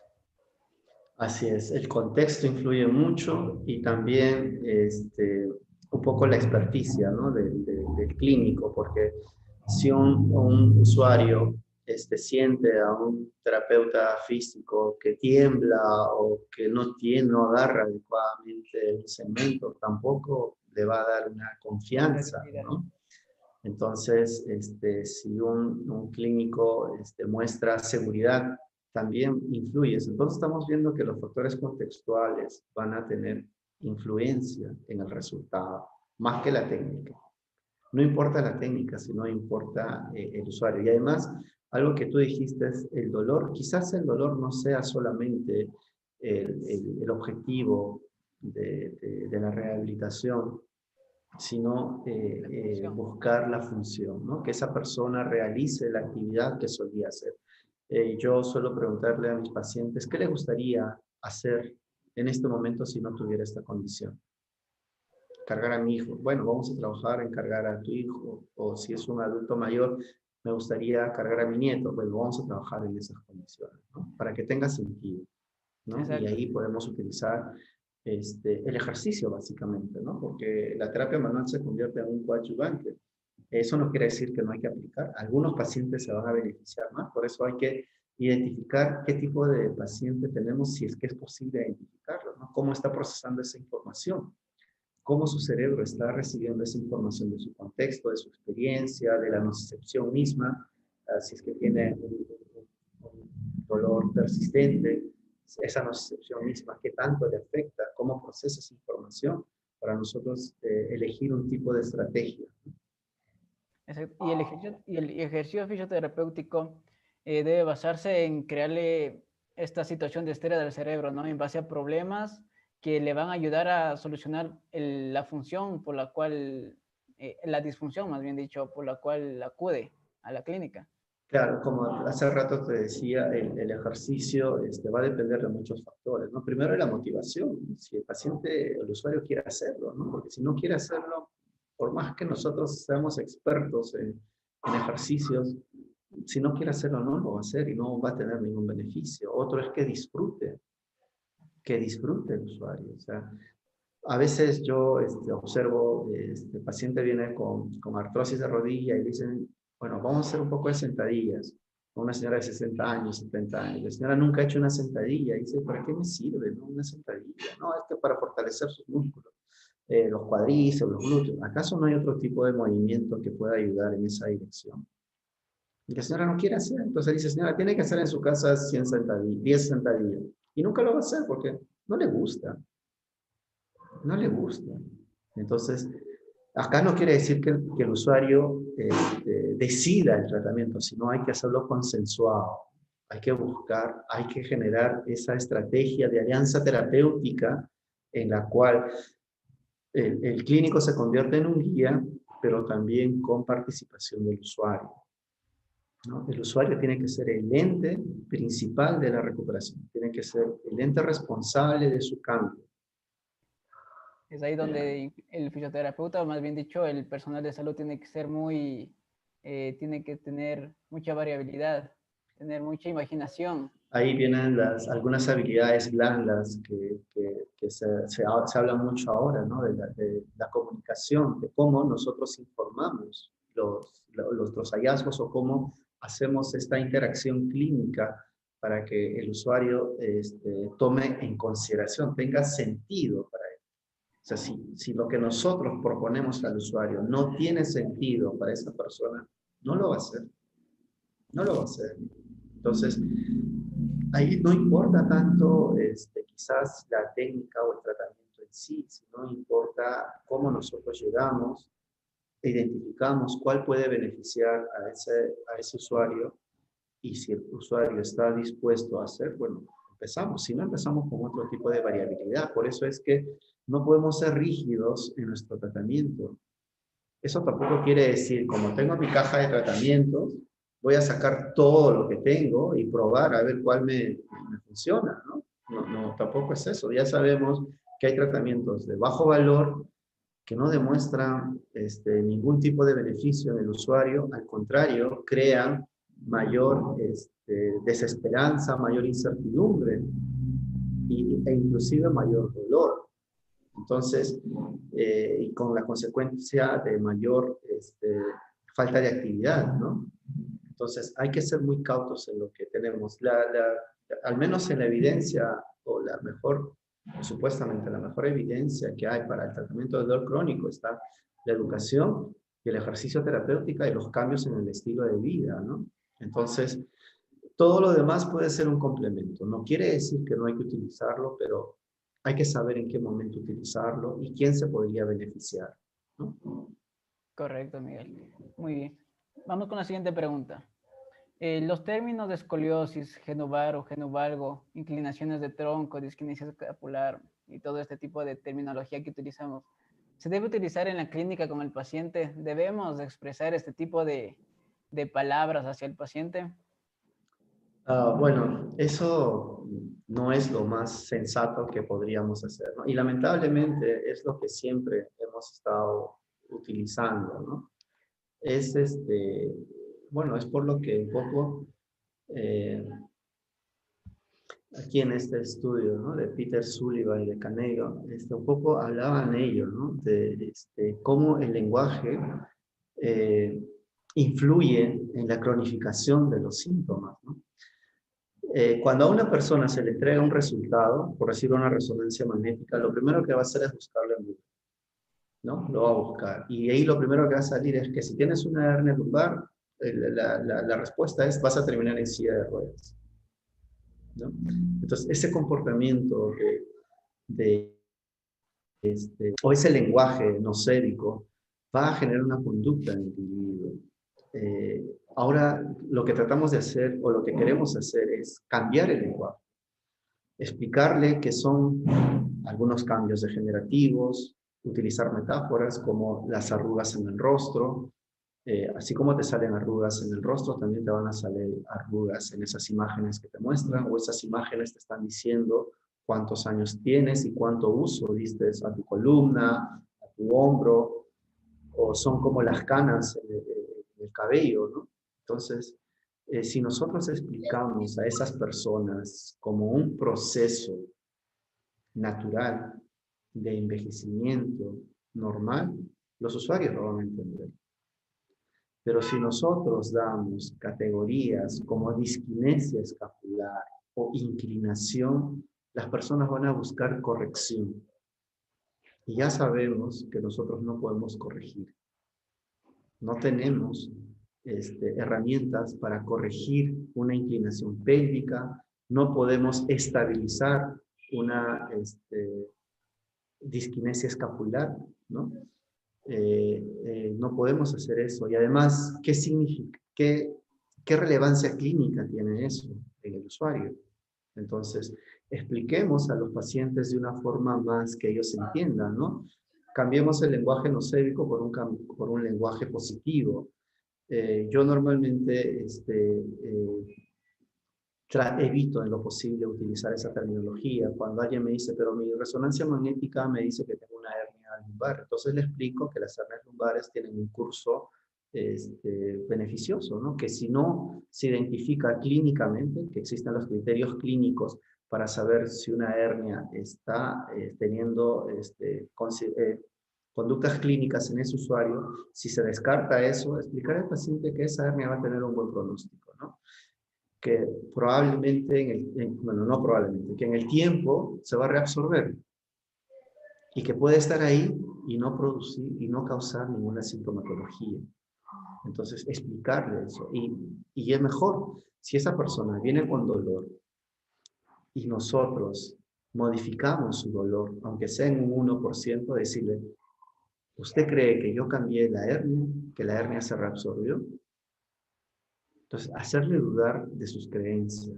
Pero todos estos conceptos, ¿por quién han sido dados? Por los profesionales de la salud. El experto de la salud.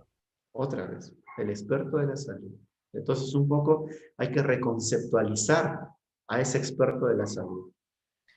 Exacto. Y, por ejemplo, en este tema de las hernias discales, como tú dijiste, es algo normal que vamos a tener en algún momento de nuestra vida, o tal vez ya lo tenemos y no nos hemos dado cuenta. Que hay un porcentaje alto, si no estoy mal, de un 65-70% de las hernias se reabsorben solas y en algún momento. Cuanto más grandes, mejor, ¿no? Cuanto más grandes, mucho mejor. Yo en el hospital tuve una paciente con una protusión así tremenda, una protusión que no tenía signos clínicos, ningún signo clínico. Y lamentablemente pasó a cirugía, ¿no? Lamentablemente. Pero fue innecesaria, porque después de la cirugía yo tuve más dolor. Exacto, y muchas veces la presencia de estas hernias, el dolor solamente es una casualidad, ¿no? Así es. No son la misma causa, ¿no? Es una... Hay que determinar clínicamente si es la causa del dolor, ¿no? O sea, si está realmente haciendo estos signos clínicos como parestesia, hormigueo, pérdida de reflejos, atrofia, dolor irradiado, si tiene esas características clínicas de una hernia, ¿no? Entonces, ahí sí, igual, sabemos que las hernias no deben ser operadas si es que no, los cambios que se generan no son tan fuertes, solo por dolor no deberían ser operados. ¿Por qué? Porque el dolor es multifactorial. Solo por dolor no deberían ser operados. Debería haber otras complicaciones más para que sea beneficiado o sea un beneficiario de cirugía. Exacto. Y que incluso este tipo de trastornos de dolor a nivel lumbar tienen su periodo de tiempo, que es entre 6, 12 y 24 meses, según el estado de la persona. Entonces, Así es. Es particular, no es individual. Va a depender mucho cómo nosotros evaluemos y cómo informemos a esta persona. O sea, cómo tú generas una alianza terapéutica y una estrategia de tratamiento consensuado y también cuánto aporta el usuario, ¿no? Porque tú le puedes dar toda una estrategia consensuada para su mejoría, pero si el usuario no quiere hacerlo o no desea o no es el momento de su recuperación, no vamos a poder hacer nada. Porque hay personas que todavía no es el tiempo de recuperación o no están preparados para recuperarse. Entonces, esa incertidumbre también tenemos que manejarlo, ¿no? Y vamos con la última pregunta. Entonces, ¿cuál sería la postura ideal, Miguel? ¿A qué le podemos llamar postura ideal? Eso es un poco difícil, ¿no? Yo no sé si tengo las respuestas para esta pregunta y tampoco las daría porque no sé. Pero yo creo que la postura o la mejor postura, y no tanto la ideal, sería el siguiente, ¿no? El que te muevas, el que no te mantienes permanente. O sea, sería el que tenga variabilidad, el que tenga la facilidad para hacer una actividad, el que tenga esos componentes, ¿no? Y también, bueno, sabemos que la postura depende del estado de ánimo, entonces una postura muy erguida, sabemos que las personas tienen una positividad, una persona encorvada, tienen comportamiento. Entonces, la postura tiene esos matices, ¿no? Es muy difícil saber si existe una postura ideal, entendiendo desde la variabilidad del ser humano.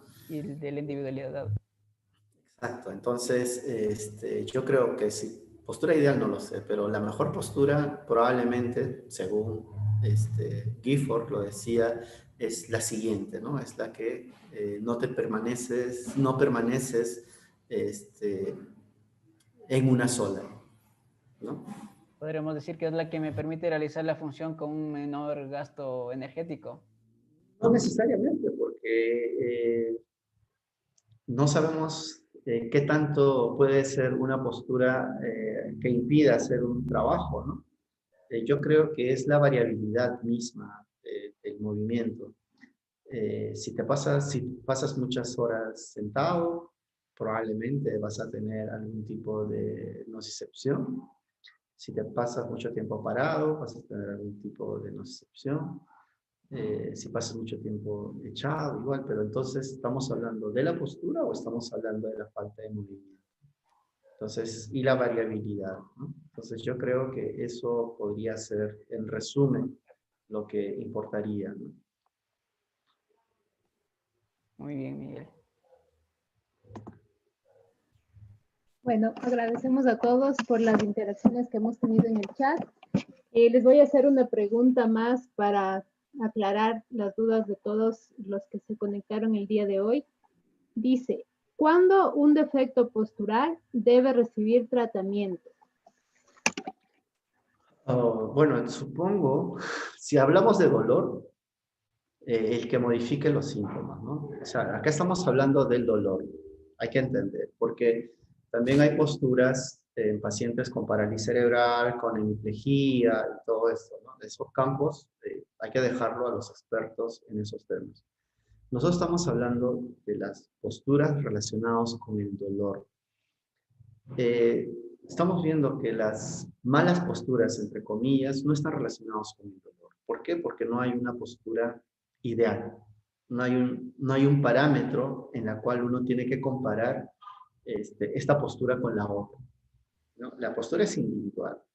Ahora, si las personas tienen dolor, tengo que evaluar el dolor. Así de sencillo. No la postura, sino el dolor. Tal vez yo para complementar, y tal vez creo que yo lo entendí desde otro punto de vista a la pregunta, tal vez en el caso de que nosotros tengamos la sospecha de que algún tipo de alteración, hablo de nivel de columna, puede estar afectando algún órgano, puede ser caja torácica o algo, ahí podríamos remitir a un profesional, como dijo Miguel, alguien especialista, el cual valore si es que realmente necesitar algún tipo de intervención. Claro, o sea, cuando nosotros evaluamos, lo primero que tenemos que hacer es descartar una bandera roja. Exacto. Eso es lo primero que hay que hacer. Ahora, también hay un significado de bandera roja, cuánto es relevante, ¿no? Tiene que tener, es como un criterio diagnóstico que varias banderas rojas todavía se convierten realmente en peligro, ¿no? O sea, una individualmente tampoco es tan significativo. Entonces, ahí importa en el proceso de valoración, en el proceso de la anamnesis, la entrevista, que es la más importante de todo el proceso de tratamiento o de rehabilitación, es la entrevista. Descartar primero estas banderas rojas. Si ya sabemos que esa persona pertenece a nuestra clínica, va a beneficiarse de nuestro tratamiento, vamos a hacer lo demás. Pero primero es lo que tenemos que hacer. Exacto. Y también asumir la responsabilidad de que somos un equipo multidisciplinario y siempre trabajamos en conjunto. Así es. Todos de acuerdo a sus competencias tienen que trabajar en beneficio del usuario. Muchísimas gracias por las preguntas. Bueno, vamos a llegar a la parte en sí de las conclusiones y después de esto les daremos unos minutitos también a Miguel y a Robert para que se despidan de los participantes, de nuestros colegas y amigos que se inscribieron y que se conectaron el día de hoy. Entonces, en cuanto a las conclusiones, tenemos que el dolor no es igual a daño en los tejidos. Al evitar que una persona realice ciertos movimientos, favorecemos su pensamiento de catastrofismo y seguimos causando kinesiofobia. Un cambio en la curvatura cervical o una inclinación anterior de cabeza no es causa de dolor. De haberlo, este solo sería una casualidad o un hallazgo anatómico más. Los programas ergonómicos no reducen el riesgo de aparición de dolor de cuello o de dolor de espalda a futuro, más el ejercicio sí lograría este objetivo. Somos asimétricos, somos organismos muy complejos en constante cambio que se adaptan a un entorno dinámico. Decir a una persona que su postura o dolor de espalda es la causa de inestabilidad o debilidad en la columna puede fragilizarla y perpetuar el dolor. No hay asociación entre una curva excesiva o disminuida de la columna lumbar y dolor. Un core débil no causa dolor lumbar. La postura ideal es diferente para todos. No te dejes llevar por cómo se ve tu postura, sino por cómo te sientes. La mejor postura es aquella que permite el próximo movimiento con mínima preparación y esfuerzo. También en cuanto a las alteraciones temporomandibulares, vamos a ver que tienen que ver con una sensibilización central, por lo tanto, no hay evidencia que estas ocasionen cambios posturales en secuencia. Los tratamientos oclusales no van a cambiar la postura, ni la postura va a cambiar la oclusión. Muchísimas gracias a Miguel por este tiempo muy valioso para todos de aprendizaje, a Robert también que estuvo en la parte de las preguntas. Les dejamos a ustedes para que se despidan, por favor. Gracias, Carolina. Yo quisiera compartir mis conclusiones. Bueno, una conclusión básicamente que me parece interesante. Ok. Esta lo voy a...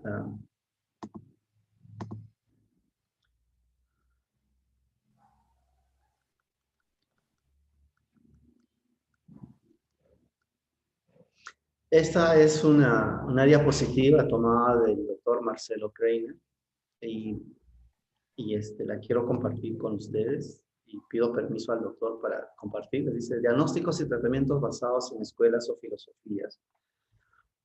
Un poco pensar que el problema es por la postura, la ubicación de puntos gatillos, ¿no? O puntos sensibles y tratamientos en base a eso. Utilizar estrategias para valorar posiciones, en este caso una posición condilar. En fisioterapia utilizamos los barómetros, los posturólogos, no sé, cirugías en diferentes partes del cuerpo para el tratamiento del dolor crónico. Nos dice el doctor que esto es un fracaso histórico. Esto ha demostrado de que haya mayor personas con dolor, Esto ha demostrado de que hay mayor sobrediagnóstico, sobremedicalización, sobredetección, mayor catastrofismo en las personas, mayor discapacidad. Entonces, como clínicos, es nuestra obligación cambiar nuestra forma de abordar a las personas con dolor crónico. En especial con dolor, en todo sentido. Porque al dolor agudo le hacemos tratamientos que no son necesarios. Y al dolor crónico pasa lo mismo. Entonces, un cambio de paradigma nos va a llevar a tener un mejor resultado y también nos permite crecer como profesionales. Bueno, es todo cuanto tengo que decir. Agradecer a Robert, que se fue, creo. Agradecer a todos los que están en el chat por haberse quedado este tiempo. Y bueno, muchísimas gracias. Muchísimas Carolina. gracias a todos nuestros colegas que se conectaron. Como dice Miguel, invitarles a tomar esa responsabilidad como parte del personal de salud para ir cambiando estos paradigmas en los que todavía nos mantenemos y en los que estamos en obligación de trabajar juntos para salir también de ellos. Entonces, muchísimas gracias a todos los que se mantuvieron hasta el final. Recordarles que vamos a subir este video al canal de YouTube para que lo puedan también revisar. Y una vez más, muchísimas gracias, Miguel, por tu colaboración y por la disponibilidad de tiempo que nos has brindado el día de hoy. Muchas gracias a ustedes por la invitación y a todos los colegas que se han podido sumar. Un placer compartir con ustedes y hasta la próxima. Cuidémonos y bueno, esperemos que salgamos de esta situación a mis compatriotas. Esperemos que salgamos de esta situación particular en la que estamos viviendo. Nos afecta mucho que nuestra democracia sea vulnerada. Muchísimas gracias y nos vemos. Hasta la próxima. Muchísimas gracias desde Ecuador para todos. Muchas gracias, Miguel. Buenas noches. Buenas noches.